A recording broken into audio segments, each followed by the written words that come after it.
Hi everyone. So what happens when you prepare for CAT exam and it's your dream and it's your passion to make it to a top management college and of course crack CAT out and out. But why does it happen that people who are capable of securing 98 percentile, 95 plus percentile end up getting something like 70, 75 percentile? And it has been there for so many years now that people end up underperforming. Now, I believe there are five avoidable mistakes that CAT aspirants end up making, and that's why they end up being on the losing side.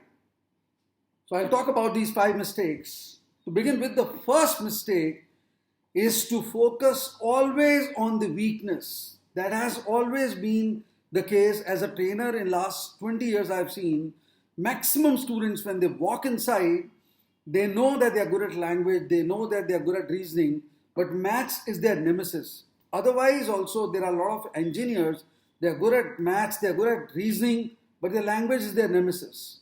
What happens in next 5 6 months is a story which is to be forgotten. They end up over focusing on their weak area. 70% of their time is on improving their math score. For people who are good at maths, they focus only on language. In the entire bargain, what happens, they end up realizing that they now are on the losing side and they end up forgetting the fact that their strengths are there but they're not exploiting because you've got to chisel, you've got to hone your skills, you've got to practice a lot. And that is where your 70% time, 60% time should be spent on focusing towards your strong area because that's what is going to be your bread and butter, which is what people don't do.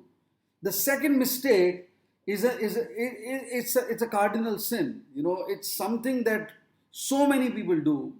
The focus or the term that people have in their mind is course, and this is a school college mindset that students have. Pure academic, typically stereotype system wherein we want to complete the course. तुम्हारा course पूरा हुआ है नहीं, सो मैंने course 2 बार कर लिया, 3 बार कर लिया. ये स्कूल का माइंडसेट है.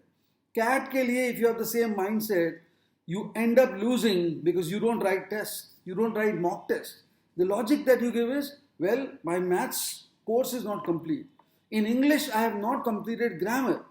Or in reasoning, I am yet to cover caselet type questions. So that's wrong because it's an aptitude test. You have to know how to strategize. It's a game of stamina. It's a game of logic. It's a game of presence of mind. If you practice writing mock tests, you learn to avoid questions. You learn to select questions. You learn to skip questions. You learn to manage time. You learn to manage stress. You learn to build stamina. And course is just a context. So that's the second mistake people do. Third mistake, you may have written the test. You write mock test, but the analysis is not there. I have talked to so many students when they say I've done my analysis. For them, analysis is focusing on right and wrong questions. Well, that's not analysis. That's solving the problem. Analysis is strategy. How much time did you give on certain types of questions? What is your accuracy level? What could have been avoided? What could have been attempted? You know, how has your stamina been? The pattern. You know, have you been improving in certain types of questions? That's strategy. That only happens when you analyze mock tests. And people don't analyze.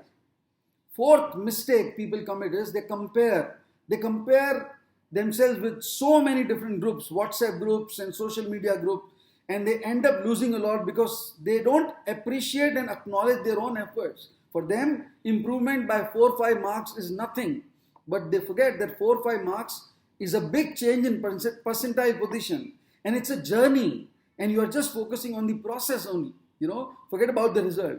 And that's where students end up committing the mistake. Last but not the least, one of the biggest mistakes is burnt out. People get burnt out. They spend too much time at the beginning of the training and the enthusiasm, excitement is at peak. But once they possibly smell the challenge or they sense the threat, they just lose it because they spend 14, 15 hours a day preparing for CAT exam. And when CAT is nearing, they just don't know what to do. Instead of doing so, you've got to be consistent. You might prepare or you might give, let's say, 5-6 hours a day. But if you've been doing it for 6 months, believe you me, results are going to be positive. Because the battle is not done till it is done. Till the end, you've got to maintain consistency. I have seen as a trainer, students start possibly at a very, very solid note. But then after 2 months, 3 months, when scores don't improve, they give up. Their mentality is, nah, I'm not going to really do better.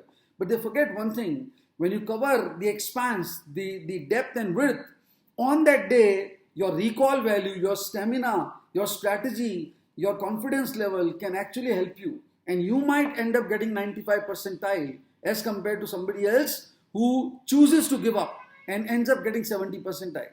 This is what I think is going to change the destiny. So these are 5 mistakes that people commit. You don't have to commit those mistakes.